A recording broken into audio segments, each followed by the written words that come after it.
Goodness T വിയുടെ പ്രിയ പ്രേക്ഷകരെ, ബൈബിളിലൂടെ ഒരു തീർത്ഥാടനം എന്ന ബൈബിൾ പഠന പരമ്പരയുടെ പുത്തൻ എപ്പിസോഡിലേക്ക് ഏറ്റവും സ്നേഹത്തോടെ സ്വാഗതം ചെയ്യുന്നു.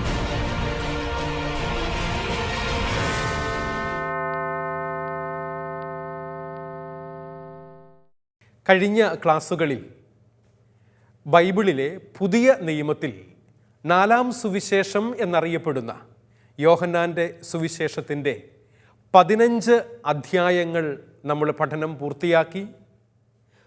വചനവ്യാഖ്യാനവും വചന വിചിന്തനവും നടത്തി 16-ാമത്തെ അധ്യായത്തിലേക്ക് ഈ പുതിയ എപ്പിസോഡിൽ നമ്മൾ പ്രവേശിക്കുകയാണ്.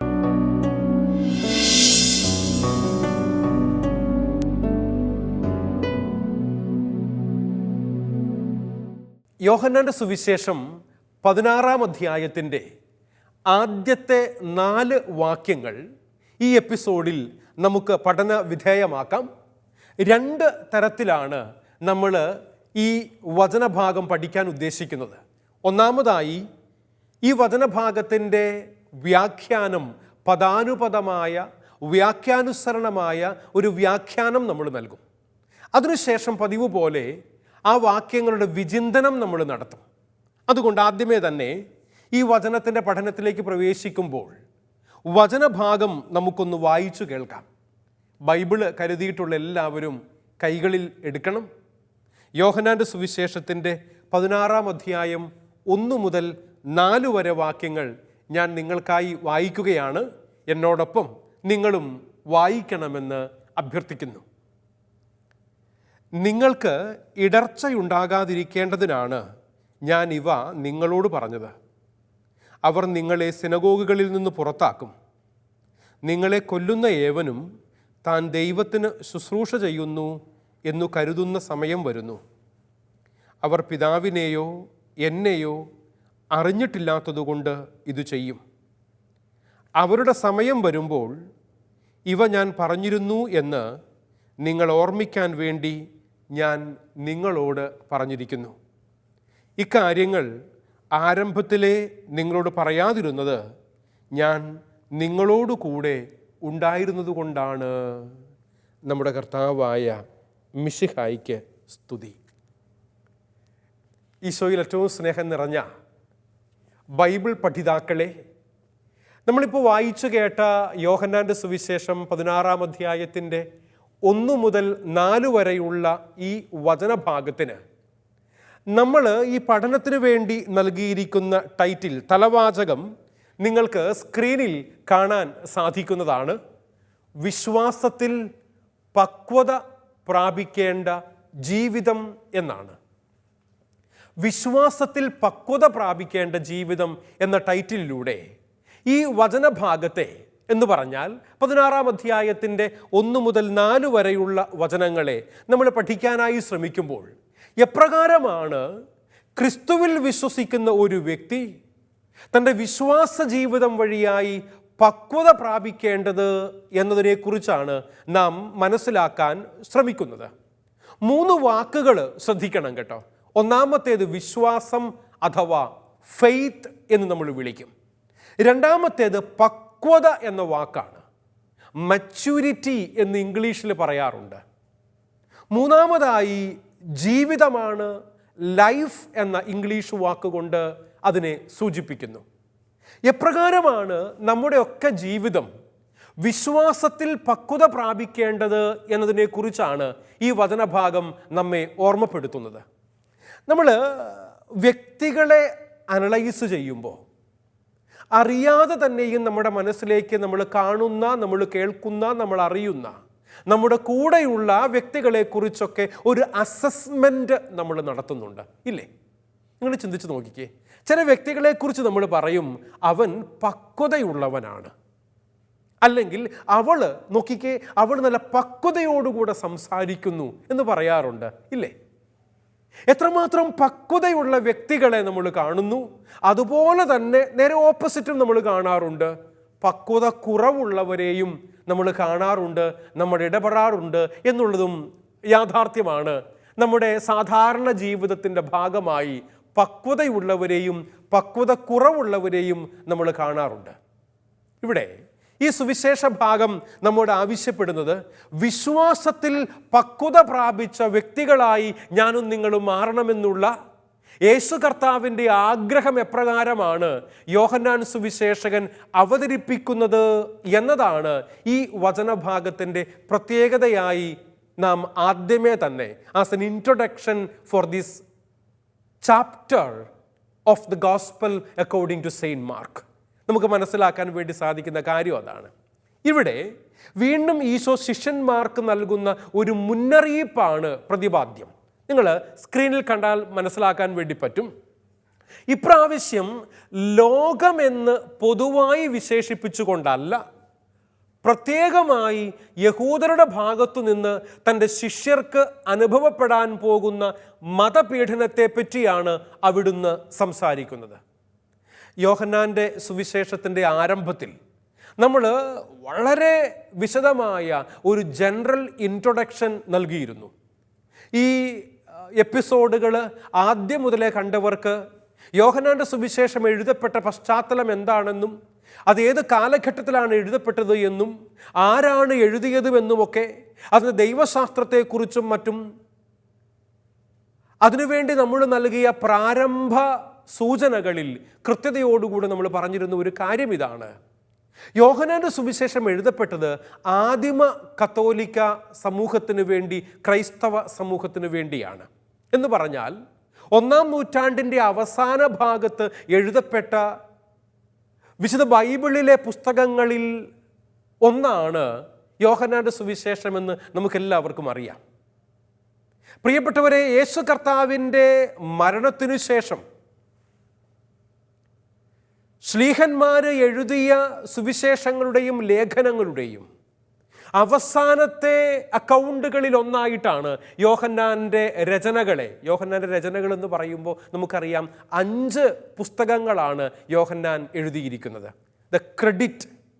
Under the credit of John എന്ന് പറയാൻ സാധിക്കുന്നത് the gospel according to saint John, യോഹന്നാൻ്റെ സുവിശേഷം, യോഹന്നാൻ ശ്ലീഹ എഴുതിയ 1-ാം ലേഖനം the first epistle of saint John, the second letter of saint John, Yohannan എഴുതിയ 2-ാം ലേഖനം, the third epistle of saint John അഥവാ യോഹന്നാൻ എഴുതിയ 3-ാം ലേഖനം, അതിനുശേഷം the revelation also is credited to the writing of John. യോഹന്നാനു ലഭിച്ച വെളിപാട് എന്നറിയപ്പെടുന്ന വിശുദ്ധ ബൈബിളിലെ തന്നെ അവസാനത്തെ പുസ്തകം. ഇപ്രകാരം ഈ 5 രചനകളും നൽകപ്പെട്ടത് അല്ലെങ്കിൽ എഴുതപ്പെട്ടത് 1-ാം നൂറ്റാണ്ടിൻ്റെ അവസാന കാലഘട്ടത്തിലായിരുന്നു എന്ന് പറയുമ്പോൾ അവിടെ ഒരു ആദിമ ക്രൈസ്തവ സമൂഹം രൂപം കൊണ്ടിട്ടുണ്ട്. അപ്രകാരം രൂപം കൊണ്ട ആദിമ ക്രൈസ്തവ സമൂഹത്തിന് വേണ്ടിയാണ് യോഹന്നാൻ എഴുതിയത് എന്നത് വ്യക്തമാണ്. യോഹന്നാൻ്റെ ശിഷ്യന്മാരിൽ വലിയൊരു ഗണം തന്നെയും ആദിമ ക്രൈസ്തവ സമൂഹത്തിലുണ്ടായിരുന്നവരാണ്. ആ കാലഘട്ടത്തിന് അല്ലെങ്കിൽ 1-ാം നൂറ്റാണ്ടിൻ്റെ അവസാനത്തിനും 2-ാം നൂറ്റാണ്ടിനുമൊക്കെ ഒരു വലിയ പ്രത്യേകതയുണ്ട്. എന്താണെന്നറിയാവോ? അത് മതപീഡനത്തിൻ്റെ കാലഘട്ടം കൂടിയായിരുന്നു. ക്രിസ്തുവിൽ വിശ്വസിച്ചു എന്ന ഒറ്റ കാരണത്താൽ, ഒരു ക്രിസ്തു അനുയായിയാണ് എന്ന കാരണത്താൽ തന്നെയും ചക്രവർത്തിമാരും രാജാക്കന്മാരും അപ്രകാരമുള്ള ക്രിസ്തു വിശ്വാസികളെ പീഡിപ്പിച്ചിരുന്ന ഒരു കാലഘട്ടത്തിൽ, മതപീഡനത്തിൻ്റെ കാലഘട്ടത്തിൽ എഴുതപ്പെട്ട രചനകളാണ് യോഹന്നാൻ്റെ രചനകളുടെ പ്രത്യേകത എന്ന് പറയുക. എന്തിനു വേണ്ടിയിട്ടാണ് മതപീഡന കാലഘട്ടത്തിൽ ഇപ്രകാരം യോഹന്നാൻ സുവിശേഷകൻ എഴുതിയത് എന്ന് ചോദിച്ചാൽ, മതപീഡനത്തിൽപ്പെട്ട് വിശ്വാസം നശിപ്പിക്കപ്പെട്ടു പോകാതിരിക്കാനും തങ്ങൾക്ക് ലഭിച്ച വിശ്വാസത്തിൽ അടിയുറച്ചു നിൽക്കാനും വേണ്ടി ക്രിസ്തു വിശ്വാസികളെ ശക്തിപ്പെടുത്തുക എന്നുള്ളതായിരുന്നു the I witness of Jesus. ക്രിസ്തുവിനെ നേരിട്ട് മുഖാഭിമുഖം കണ്ട അവൻ്റെ സാക്ഷിയായ യോഹന്നാൻ്റെ രചനയുടെ ലക്ഷ്യമെന്ന് പറയുക. പ്രിയപ്പെട്ടവരെ, ഇത് കേവലം 1-ാം നൂറ്റാണ്ടിലോ 2-ാം നൂറ്റാണ്ടിലോ മാത്രമല്ല, മധ്യകാലഘട്ടത്തിൽ മാത്രമല്ല, ഞാനും നിങ്ങളും ജീവിക്കുന്ന ഈ കാലഘട്ടത്തിലും പലതരത്തിലുള്ള മതപരമായ വിശ്വാസത്തിൻ്റെ പേരിൽ, ക്രിസ്തു വിശ്വാസത്തിൻ്റെ പേരിൽ പീഡിപ്പിക്കപ്പെടുന്നവരായ അനേകം പേര് ലോകത്തിൻ്റെ നാനാ ദിക്കുകളിലും ഉണ്ട് എന്നുള്ളത് ഞാനും നിങ്ങളുമൊക്കെ എപ്പോഴും വാർത്താമാധ്യമങ്ങളിലൂടെ, സോഷ്യൽ മീഡിയകളിലൂടെയൊക്കെ തിരിച്ചറിയുന്ന ഒരു യാഥാർത്ഥ്യമാണ്. ക്രിസ്തുവിൽ വിശ്വസിച്ചു എന്ന ഒറ്റ കാരണത്താൽ മതപീഡനത്തിന് ഇരയാക്കപ്പെടുന്നവർ, വിശ്വാസം ത്യജിക്കണമെന്ന് ആവശ്യപ്പെട്ടുകൊണ്ട് അവർക്ക് മുൻപിൽ തോക്കുമായി നിൽക്കുന്ന വ്യക്തികളെ നമ്മൾ കണ്ടിട്ടുണ്ട്, അല്ലെങ്കിൽ വായിച്ചറിഞ്ഞിട്ടുണ്ട്. കാലഘട്ടം ഇത്രമാത്രം മാറിയിട്ടുണ്ടെങ്കിലും, നൂറ്റാണ്ടുകൾ അനവധി കഴിഞ്ഞു പോയിട്ടുണ്ട് എങ്കിലും, പ്രിയപ്പെട്ടവരെ, ക്രിസ്തുവിൽ വിശ്വസിക്കുന്നു എന്ന കാരണത്താലുള്ള പീഡനങ്ങൾ ഇന്നും അവസാനിച്ചിട്ടില്ല. അത് തുടർന്നുകൊണ്ടേയിരിക്കുന്നു. അതൊരു പക്ഷേ എൻ്റെയും നിങ്ങളുടെയും ജീവിതാവസാനം വരെ, ഒരുപക്ഷെ ഈ ലോകത്തിന് അവസാനമുണ്ടെങ്കിൽ അതുവരെയും തുടർന്നു പോകാൻ സാധ്യതയുള്ള ഒരു യാഥാർത്ഥ്യമാണ്. കാരണം ക്രിസ്തു ഒരിക്കലും ലോകത്തോട് ചേർന്നു നിന്നവനായിരുന്നില്ല. ഈ ലോകത്തിലായിരുന്നു എങ്കിലും അവൻ സ്വർഗരാജ്യത്തിൽ നിന്നും നൽകപ്പെട്ടവനായതുകൊണ്ടും, ദൈവികമായ സന്ദേശം നമുക്ക് വേണ്ടി നൽകപ്പെട്ടത് യേശു കർത്താവ് എന്ന ദൈവപുത്രനിലൂടെ ആയിരുന്നു എന്ന കാരണത്താലും, ഈ ലോകവുമായി ഒരു കാരണവശാലും സന്ധി ചെയ്യാത്ത, ലോകത്തോട് യാതൊരു തരത്തിലുള്ള കോംപ്രമൈസുകൾക്കും തയ്യാറാകാത്ത, എല്ലാ കാര്യങ്ങളും കൃത്യതയോടുകൂടെ സ്വർഗത്തിൻ്റെ സന്ദേശം എന്താണെന്ന് നമുക്ക് വെളിപ്പെടുത്തി തന്നവനാണ് ക്രിസ്തു എന്ന കാരണത്താൽ അവനെ ലോകം കുരിശിൽ തറച്ചു കൊന്നു എങ്കിൽ, അവനിൽ വിശ്വസിക്കുന്ന എൻ്റെയും നിങ്ങളുടെയും ജീവിതത്തിലും ഇപ്രകാരമുള്ള പീഡനങ്ങൾ, ഇപ്രകാരമുള്ള ബുദ്ധിമുട്ടുകൾ, ഇപ്രകാരമുള്ള പ്രതിസന്ധികൾ ഉണ്ടാകുമെന്ന കാര്യത്തിൽ യാതൊരു സംശയവും ഇല്ല കേട്ടോ. ഒരുപക്ഷെ എനിക്ക് തോന്നും പീഡനങ്ങളും പ്രതിസന്ധികളും ജീവിതത്തിൽ ബർത്ത് റൈറ്റായി മാമോദീസ സ്വീകരിച്ചു എന്ന കാരണത്താൽ, വിശ്വാസം സ്വീകരിച്ച് കത്തോലിക്കനായി എന്ന കാരണത്താൽ ഇത് നമ്മുടെ ബർത്ത് റൈറ്റാണ് ഈ പീഡനങ്ങൾ.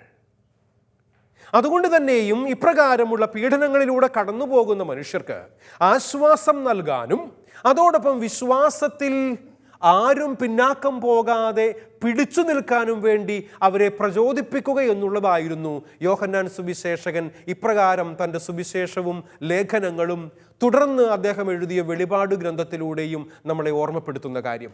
അതുകൊണ്ട് തന്നെയും പ്രിയ സഹോദരങ്ങളെ തിരിച്ചറിയുക, ഇവിടെ നമുക്ക് മനസ്സിലാക്കാൻ വേണ്ടി പറ്റുന്ന കാര്യം ഇതാണ്: സിനഗോഗുകളിൽ നിന്ന് പുറത്താക്കുകയും കൊല്ലുകയും ചെയ്യും എന്നും അത് ദൈവത്തെക്കുറിച്ചുള്ള തീക്ഷ്ണതയുടെ പേരിലായിരിക്കുമെന്നും അവിടുന്ന് വ്യക്തമായി യോഹന്നാൻ്റെ സുവിശേഷത്തിലൂടെ നമ്മളെ ഓർമ്മപ്പെടുത്തുന്നുണ്ട്.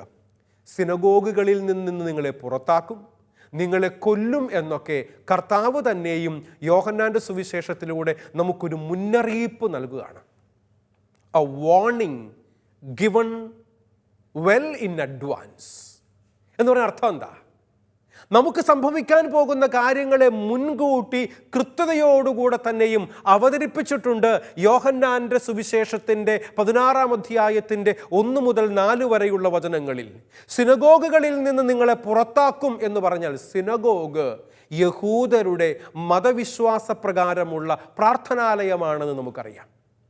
യഹോവയായ ദൈവത്തിൽ വിശ്വസിക്കുന്ന യഹൂദന്മാർക്ക് ദൈവപുത്രനായ യേശു കർത്താവിനോട് വലിയ പിടുത്തമില്ലായിരുന്നു. അതുകൊണ്ടാണല്ലോ യഹൂദന്മാർ കർത്താവിനെ കൊല്ലാൻ വേണ്ടിയിട്ട് കോൺസ്പിരസി നടത്തിയത്.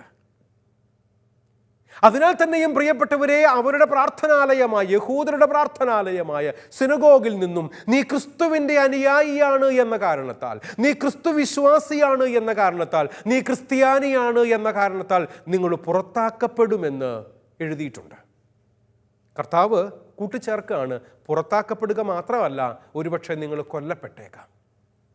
ക്രിസ്തുവിൻ്റെ അനുയായിയാണ് എന്ന കാരണത്താൽ കൊല്ലപ്പെടാനുള്ള സാധ്യതയുണ്ട് എന്ന് ദൈവത്തിൻ്റെ വചനം നമ്മളെ ഓർമ്മപ്പെടുത്തുന്നുണ്ട്. ഇതിന് കാരണമായി പറയുന്നത് അവരുടെ അറിവില്ലായ്മയാണ്.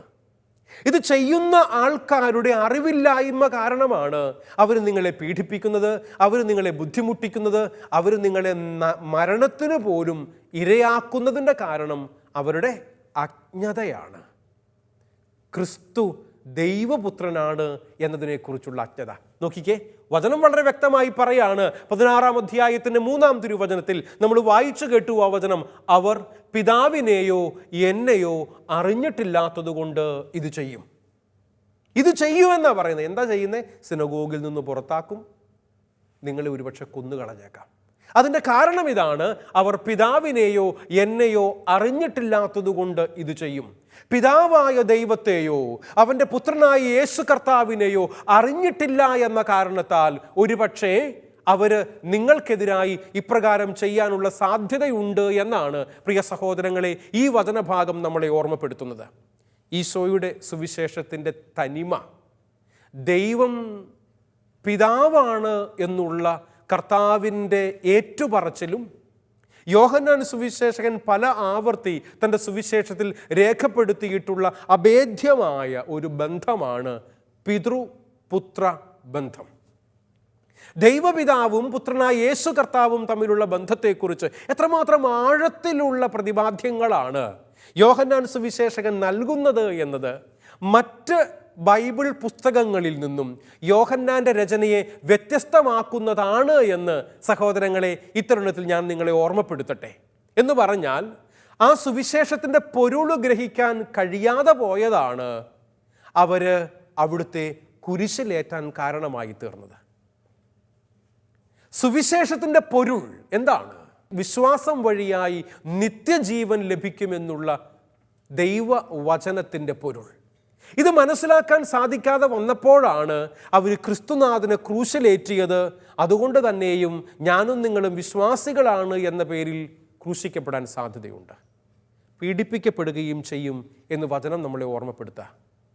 ഈശോ കുരിശിൽ കിടന്ന് പ്രാർത്ഥിച്ചതിലും അതിൻ്റെ ഒരു സൂചനയുണ്ട് കേട്ടോ. നമ്മളൊക്കെ പല ആവർത്തി വായിച്ചിട്ടുള്ളതും കേട്ടിട്ടുള്ളതും പറഞ്ഞിട്ടുള്ളതുമായ ഒരു വചനമാണ് ലൂക്കാസ് സുവിശേഷം 23-ാം അധ്യായത്തിൻ്റെ 34-ാമത്തെ വചനം. അവിടെ വളരെ വചനം മനോഹരമായി ഇപ്രകാരം കർത്താവിൻ്റെ കുരിശിൽ കിടന്നുകൊണ്ടുള്ള പ്രാർത്ഥന പറയുന്നുണ്ട്. ആ പ്രാർത്ഥന ഇപ്രകാരമാണ്: പിതാവേ, അവരോട് ക്ഷമിക്കണമേ, കാരണം അവർ ചെയ്യുന്നത് എന്താണ് എന്ന് അവരറിയുന്നില്ല. അറിയാതെ ചെയ്തു പോകുന്നതിനെ അജ്ഞതയിൽ ചെയ്തു പോകുന്നത് എന്നാണ് ഇവിടെ വിവക്ഷ. എന്ന് പറഞ്ഞാൽ സഹോദരങ്ങളെ, കർത്താവ് തൻ്റെ കുരിശുമരണത്തിൻ്റെ സമയത്ത് പോലും കാൽവരി കുരിശിൽ കിടന്ന് പ്രാണൻ വെടിയുന്ന നേരത്ത് കൈകാലുകളിട്ട് കുരിശിലടിക്കുമ്പോൾ താഴെ നിന്ന് അവനെ പരിഹസിക്കുന്ന, അവനെ ക്രൂശിലേറ്റുന്ന പടയാളികൾക്ക് വേണ്ടി അവൻ പ്രാർത്ഥിക്കുകയാ: പിതാവേ, അവരോട് ക്ഷമിക്കണമേ. പിതാവേ, അവരോട് ക്ഷമിക്കണമേ, കാരണം അവർ ചെയ്യുന്നത് എന്തെന്ന് അവരറിയുന്നില്ല. സഹോദരങ്ങളെ, ക്ഷമയുടെ പാഠം അവൻ പഠിപ്പിച്ചത് കാൽവരി കുരിശിൽ കിടന്നുകൊണ്ടാണ്. അത് കേവലം വായ്ത്താരി മാത്രമായിരുന്നില്ല. അവൻ പറയുക മാത്രമല്ല, അവൻ ജീവിച്ചു, അവൻ പ്രവർത്തിച്ചു എന്നുള്ളതാണ് കർത്താവിനെ മറ്റുള്ളവരിൽ നിന്നും വ്യത്യസ്തനാക്കുന്നത് എന്ന് നമുക്കെല്ലാവർക്കും അറിയാമല്ലോ. എന്ന് പറഞ്ഞാൽ അവനിത് പറയുക മാത്രമല്ല, പഠിപ്പിക്കുക മാത്രമല്ല, അവൻ പ്രവർത്തിച്ചു, അവൻ ജീവിച്ചു. പിതാവേ, അവരോട് ക്ഷമിക്കണം. ഇവരെന്നെ കൊല്ലുന്നത്, ഇവരെന്നെ പുച്ഛിക്കുന്നത്, ഇവരെന്നെ അസഭ്യം പറയുന്നത്, ഇവരെന്നെ കുന്തം കൊണ്ട് കുത്തുന്നത്, ഇവരെന്നെ മുഖത്ത് തുപ്പുന്നത്, ഇവരെന്നെ അടിക്കുന്നത് ഇവർക്ക് അറിവില്ലാത്തത് കൊണ്ടാണ്. നീ ക്ഷമിക്കണം. പ്രിയ സഹോദര, എന്നെ കേൾക്കുന്ന പ്രിയ ദൈവ പൈതലെ, നിനക്ക് സാധിക്കുമോ? ഇപ്രകാരം നിന്നെ ആരെങ്കിലുമൊക്കെ പുച്ഛിക്കുമ്പോൾ, നിന്നെ ആരെങ്കിലുമൊക്കെ ഇകഴ്ത്തിക്കാട്ടുമ്പോൾ, നിന്നെക്കുറിച്ച് മോശമായി പറയുമ്പോൾ, നിന്നോട് വഴക്കിടാൻ വേണ്ടി വരുമ്പോൾ അറിവില്ലായ്മ കൊണ്ടാ കർത്താവേ ക്ഷമിച്ചേക്കണേ പറയാൻ പറ്റുമോ?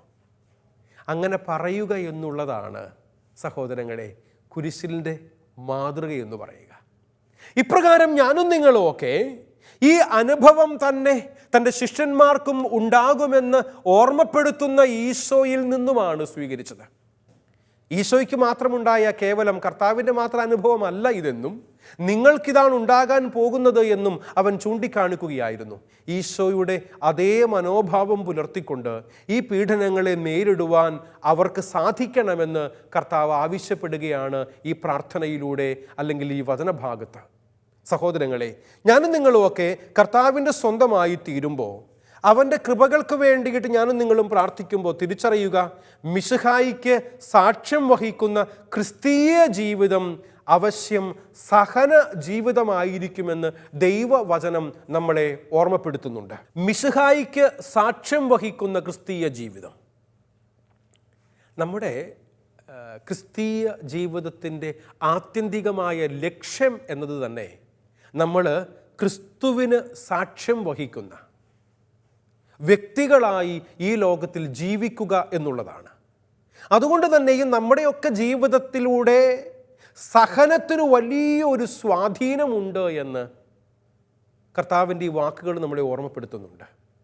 ഈ ലോകത്തിൻ്റെ ഇഷ്ടമനുസരിച്ച്, ലോകം ഒഴുകുന്നതനുസരിച്ച് ഞാനും നിങ്ങളും ഒഴുകാൻ തയ്യാറായാൽ വലിയ പ്രശ്നങ്ങൾ കൂടാതെ, പ്രയാസങ്ങൾ കൂടാതെ, ഒഴുക്കുള്ള വെള്ളത്തിൽ അധികം കൈകാലുകളിട്ടടിക്കാതെ, ആയാസപ്പെടാതെ ശാന്തമായി നീന്താൻ പറ്റും എന്നതുപോലെ നമുക്ക് വേണ്ടി അങ്ങനെ ഒഴുകിപ്പോകാൻ വേണ്ടി പറ്റും.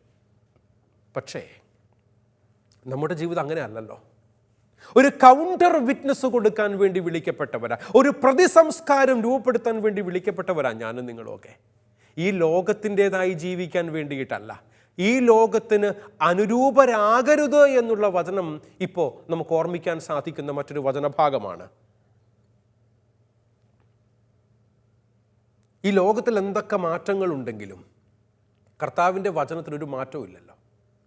2000 വർഷങ്ങൾക്കിപ്പുറവും അവിടുത്തെ വചനങ്ങൾ ഇന്നും അതുപോലെ നിലനിൽക്കുന്നു എങ്കിൽ, അതിന്നും പ്രസക്തമാണെങ്കിൽ, അതെനിക്കും നിങ്ങൾക്കും വഴികാട്ടിയായി നമ്മുടെ മുൻപിൽ നിൽക്കുന്നുണ്ട് എങ്കിൽ, പ്രിയപ്പെട്ടവർ, അതിൻ്റെ കാരണം ദൈവത്തിൻ്റെ വചനം നമുക്കെല്ലാവർക്കും വലിയ വെല്ലുവിളിയായി നമ്മുടെ മുൻപിലുണ്ട്. സഹനത്തിൻ്റെ മുൻപിൽ അധൈര്യരായി സാക്ഷ്യ ജീവിതത്തിൽ നിന്നും പിന്തിരിയുകയാണെങ്കിൽ സഹനം ക്രിസ്തീയ ജീവിതത്തിന് ഒരു ഇടർച്ചയായി മാറും എന്നും നമ്മൾ തിരിച്ചറിയേണ്ടതുണ്ട്. എന്ന് പറഞ്ഞാൽ നമ്മുടെ മുൻപിലേക്ക് വരുന്ന സഹനങ്ങളെ ഒഴിവാക്കിക്കൊണ്ടുള്ള ഒരു ജീവിതമല്ല. ആരും ഇടിച്ചു കയറി ചെന്ന് സഹനം പിടിച്ചു വാങ്ങിക്കേണ്ട കാര്യമൊന്നുമില്ല. സഹനം നമ്മുടെ ജീവിതത്തിൻ്റെ ഭാഗമാണ്, നമ്മുടെ ശുശ്രൂഷകളുടെ ഭാഗമാണ്, ക്രിസ്തു സാക്ഷ്യത്തിൻ്റെ ഭാഗമാണ്.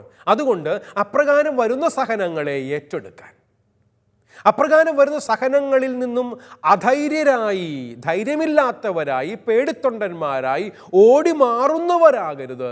സഹനങ്ങൾ വന്നാൽ അതിനെ ഏറ്റെടുക്കണം, അതിനെ സ്വീകരിക്കണം. ഇത് കർത്താവ് എനിക്ക് അറിഞ്ഞനുവദിച്ച സഹനമാണ് എന്ന ബോധ്യത്തോടുകൂടെ നമ്മൾ ഏറ്റെടുക്കാൻ തയ്യാറാകുമ്പോൾ അത് രക്ഷാകരമായ സഹനമായി തീരും എന്നാണ് ഈ തിരുവചന ഭാഗം സഹോദരങ്ങളെ നമ്മളെ ഓർമ്മപ്പെടുത്തുന്നത്. അതല്ലെങ്കിൽ അത് വിശ്വാസ ജീവിതത്തിന് ഇടർച്ചയായി മാറും. ഇത് സംഭവിക്കാതിരിക്കുവാൻ ശിഷ്യന്മാർക്ക് ഈശോ മുന്നറിയിപ്പ് കൊടുക്കുകയാണ്. എന്ന് പറഞ്ഞാൽ ഇപ്രകാരം ഒരു ഇടർച്ച ശിഷ്യന്മാർക്കുണ്ടാകരുത് എന്നുള്ള ആഗ്രഹത്തോടു കൂടിയാണ് ഈശോ മുന്നറിയിപ്പുകൾ നൽകുന്നത്. നമുക്ക് ചില മുന്നറിയിപ്പുകൾ കിട്ടിയിട്ടില്ലേ? സ്കൂളിലാവട്ടെ, അതല്ലെങ്കിൽ ദേവാലയത്തിലാകട്ടെ, നമ്മുടെ ജോലി സ്ഥലങ്ങളിലാകട്ടെ, നമ്മുടെ കുടുംബങ്ങളിലാകട്ടെ, നമ്മുടെ മുതിർന്നവർ, നമ്മളെ നയിക്കാൻ വിളിക്കപ്പെട്ടവർ, നമ്മുടെ കൂടെയുള്ളവർ, നമ്മളെ സ്നേഹിക്കുന്നവർ ചില അവസരങ്ങളിൽ നമുക്ക് ചില മുന്നറിയിപ്പുകൾ തരും, ഇല്ല, വാർണിങ്സ് തരാറുണ്ട്. കോഷൻ എന്ന് വേണമെങ്കിൽ പറയാം. ഇതൊരു ഓർമ്മപ്പെടുത്തലായിട്ട് വേണമെങ്കിൽ കാണാം, അതല്ലെങ്കിൽ ഇത് ഒരു വാർണിംഗ് ആയിട്ട് നമുക്ക് വേണമെങ്കിൽ മനസ്സിലാക്കാൻ വേണ്ടി പറ്റും. എന്തു തന്നെയും ആയിക്കൊള്ളട്ടെ, സംഭവിക്കാൻ സാധ്യതയുള്ള ഒരു അപകടത്തിൽ നിന്നും, ഒരു ആപത്തിൽ നിന്നും നമ്മളെ പിടിച്ചു മാറ്റാൻ വേണ്ടിയിട്ട്, നമ്മളെ വഴിതിരിച്ചു വിടാൻ വേണ്ടിയിട്ട് നൽകപ്പെടുന്ന വാർണിങ്ങുകളാണ്. റോഡിലൂടെ യാത്ര ചെയ്തു വന്നപ്പോൾ ഞാൻ കണ്ടു, 1-2 സ്ഥലങ്ങളിലൊക്കെ റോഡിൽ മെയിൻ്റനൻസ് പണികൾ നടക്കുന്നുണ്ട്. ഫ്ലൈ ഓവറുകൾ പണിയാൻ, അണ്ടർ പാസേജുകൾ പണിയാൻ വേണ്ടിയിട്ടൊക്കെ റോഡിൽ വലിയ JCBയും ക്രെയിനും ധാരാളം പണിക്കാരെയൊക്കെ കാണാനിട വന്നു. അപ്പോൾ ഈ ജോലി സ്ഥലം റോഡിൽ തന്നെയും നടക്കുന്ന ഈ പണികൾ, മെയിൻ്റനൻസ് നടക്കുന്നതിന് കുറേ മുൻപിലായി, ഒരു 10-200 മീറ്റർ മുൻപിലായി വാർണിംഗ് ബോർഡുകൾ ഞാൻ കണ്ടു. കോഷൻ എഴുതി വെച്ചിട്ടുണ്ട്. Men at work, road diverted എന്ന് പറഞ്ഞ് ബോർഡുകൾ എഴുതി വെച്ചിട്ടുണ്ട്. പണിക്കാർ റോഡിൽ വർക്ക് ചെയ്തുകൊണ്ടിരിക്കുകയാണ്, തൊഴിലെടുത്തുകൊണ്ടിരിക്കുകയാണ്, അതുകൊണ്ട് വഴി തിരിച്ചു വിട്ടിട്ടുണ്ട് എന്നുള്ള സൈൻ ബോർഡുകൾ കണ്ടിട്ടുണ്ട്. അത് നമുക്കൊരു വാർണിംഗ് തരാണ്. എന്താ? തൊട്ട് മുമ്പിൽ ഒരു പക്ഷേ അപകടമുണ്ടാകാൻ സാധ്യതയുണ്ട്, അതുകൊണ്ട് വഴി തിരിച്ചു വിട്ടിട്ടുണ്ട്, അതുകൊണ്ട് നിങ്ങൾ ആ വഴി തിരിച്ചു വിട്ട ഇടത്തൂടെ വേണം കടന്നു പോകാനെന്ന് നമ്മളെ ഓർമ്മപ്പെടുത്താം. പ്രിയപ്പെട്ടവരെ, നമ്മുടെ ജീവിതത്തിൽ ഇപ്രകാരമുള്ള വാർണിങ്ങുകൾ കിട്ടാറുണ്ട്. നീ ഇങ്ങനെ പോയാൽ പോരാ എന്ന് നമ്മുടെ മുഖത്ത് നോക്കി മറ്റുള്ളവർ പറയുമ്പോൾ അതിനെ തുറന്ന മനസ്സോടുകൂടെ സ്വീകരിക്കാൻ സാധിക്കണം. മിശിഹ എല്ലാവർക്കും മുൻപേ ഈ സഹനപാതയിലൂടെ സഞ്ചരിച്ച് ദൈവത്തെ മഹത്വപ്പെടുത്തുകയും ദൈവത്തിൻ്റെ മഹത്വത്തിൽ എത്തിച്ചേരുകയും ചെയ്തു എന്നുള്ളതാണ് യേശു കർത്താവിൻ്റെ പ്രത്യേകത എന്ന് നമുക്കറിയാമല്ലോ. ദൈവത്തിൻ്റെ സ്നേഹം ജീവിച്ചുകൊണ്ടാണ് ദൈവത്തിൻ്റെ നാമം വെളിപ്പെടുത്തുന്ന, ദൈവത്തെ മഹത്വപ്പെടുത്തുന്ന ജീവിതം ഈശോ നയിച്ചത് എന്ന് യോഹന്നാൻ 17-ാം അധ്യായത്തിലേക്ക് വരുമ്പോൾ 4 മുതൽ 6 വരെയുള്ള വചനങ്ങളിൽ നമ്മൾ വായിച്ച് കേൾക്കുകയുമുണ്ട്. സഹോദരങ്ങളെ, ഈ സഹന ജീവിതത്തെ ഒഴിവാക്കാൻ വേണ്ടിയിട്ടല്ല, മറിച്ച് സഹനങ്ങളിലൂടെയും ദൈവകൃപ സ്വീകരിക്കാൻ വേണ്ടിയിട്ട് ഞാനും നിങ്ങളും പരിശ്രമിക്കണമെന്ന് ഓർമ്മപ്പെടുത്താം. ദൈവത്തിൻ്റെ സ്നേഹം അഥവാ അഗാപ്പെ എന്ന വാക്കുകൊണ്ടാണ് ദൈവസ്നേഹത്തെ ഗ്രീക്ക് ഭാഷയിൽ വിശേഷിപ്പിക്കുന്നത്. സ്വയം കൊടുക്കുന്ന സന്തോഷം കണ്ടെത്തുന്ന സ്നേഹമാണ് ദൈവത്തിൻ്റെ സ്നേഹം. സ്വയം കൊടുക്കുന്ന സ്നേഹം എന്ന അർത്ഥത്തിലാണ് അഗാപ്പെ എന്ന വാക്ക് ഉപയോഗിക്കപ്പെട്ടിരിക്കുന്നത്. എന്നാൽ മനുഷ്യൻ്റെ സ്നേഹം എല്ലാം കിട്ടുന്നതിൽ സന്തോഷം കണ്ടെത്തുന്നതാണ്. അതുകൊണ്ടാണ് അതിനെ ഈറോസ് എന്ന് വിളിക്കുന്നത്.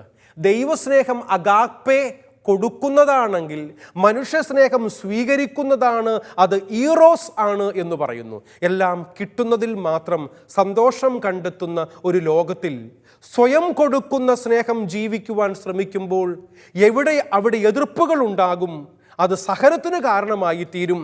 ഇതാണ് ക്രൈസ്തവർക്ക് മറ്റുള്ളവരിൽ നിന്നും പീഡനങ്ങൾക്കും സഹനത്തിനും കാരണമായി തീരുന്നത് എന്ന് തിരിച്ചറിഞ്ഞ് ഇക്കാര്യങ്ങൾ ആരംഭത്തിലെ തന്നെ നിങ്ങളോട് പറയാതിരുന്നത് ഞാൻ നിങ്ങളോട് കൂടെ ഉണ്ടായിരുന്നത് കൊണ്ടാണ് എന്ന് പറഞ്ഞ കർത്താവിൻ്റെ വാക്കുകൾ അവിടുത്തെ പരിശീലന ശൈലിയെ സൂചിപ്പിക്കുന്നുണ്ട്. ശിഷ്യത്വത്തിൻ്റെ പരിശീലനം ക്രമേണ സംഭവിക്കേണ്ടതാണ്. ജീവിതാനുഭവങ്ങളിലൂടെ സാവകാശമാണ് വിശ്വാസത്തിൽ ശിഷ്യർ വളർന്നു വരേണ്ടതെന്നും അനുകൂലവും പ്രതികൂലവുമായ പുതിയ അനുഭവങ്ങളും അവയിൽ നിന്ന് ഉരുത്തിരിയുന്ന ഉൾക്കാഴ്ചകളുമാണ് വിശ്വാസത്തിൻ്റെ പക്വതയിലേക്ക് ക്രിസ്തു ശിഷ്യനെ വളർത്തുന്നത് എന്നും തിരിച്ചറിയാൻ നമുക്കേവർക്കും സാധിക്കട്ടെ എന്ന ആശംസയോടെ പ്രാർത്ഥനയോടെ അവസാനിപ്പിക്കുന്നു. ദൈവം അനുഗ്രഹിക്കട്ടെ.